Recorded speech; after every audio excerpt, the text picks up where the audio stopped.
October 17th, 1983. The mountain air was cold that morning. Fog moved slowly between the pine trees, and Mark Ellison knew something was wrong. Mark had been delivering supplies to Briar Hollow for 6 years. Every Tuesday. Same time. Same route. Population 312. He knew most of them by name. But that morning, there was no one to greet him. Mark parked his truck near the gas station. The lights were off. The sign outside still read, "Open." But the door was locked.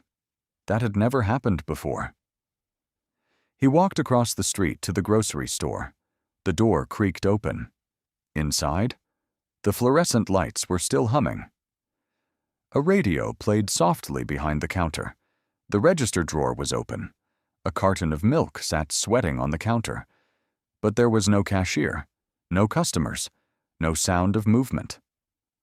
Mark stepped back outside. The street was empty, not quiet in a normal way, but hollow. He walked toward one of the houses nearby. The front door was slightly open.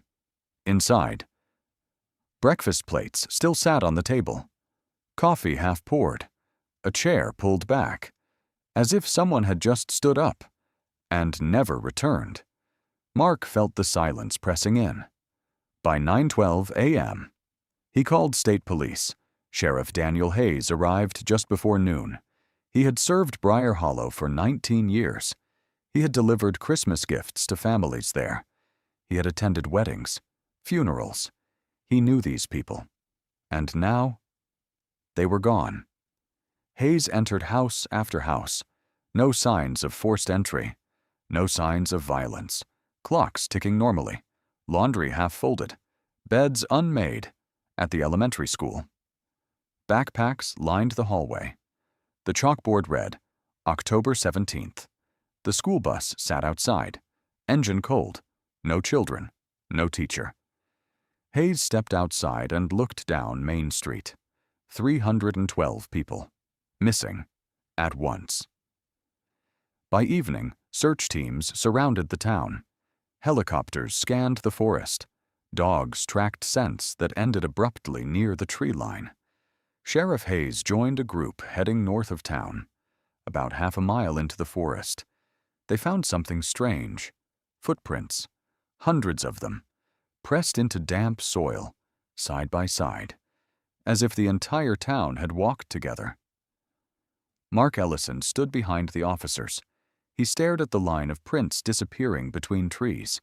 They stretched forward in a straight line, orderly, calm, not scattered, not running, just walking.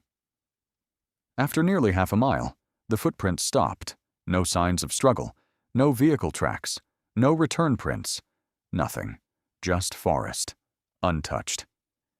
Sheriff Hayes removed his hat. He had no explanation. The investigation lasted months. Federal agents arrived, psychologists, environmental experts. Every theory was tested. Gas leak? No chemical traces found.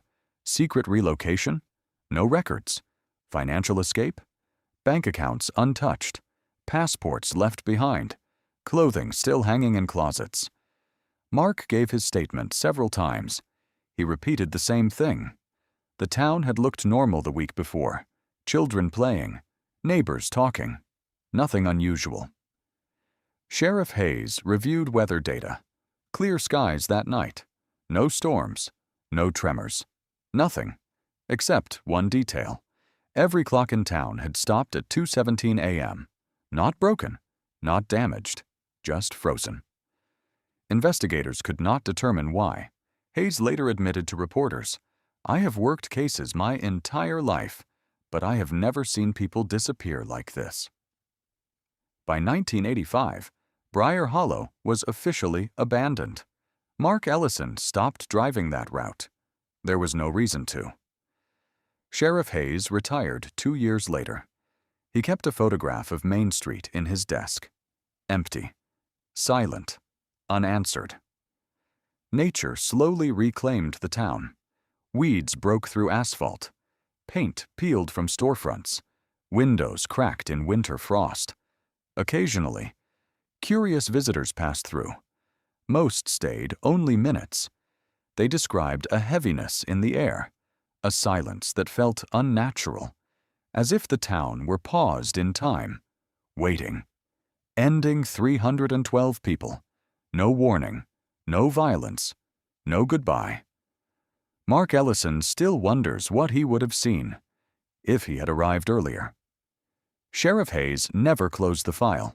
It remains unsolved. Some believe the town left together. Others believe something forced them out. But no evidence proves either. The houses remain. The streets remain.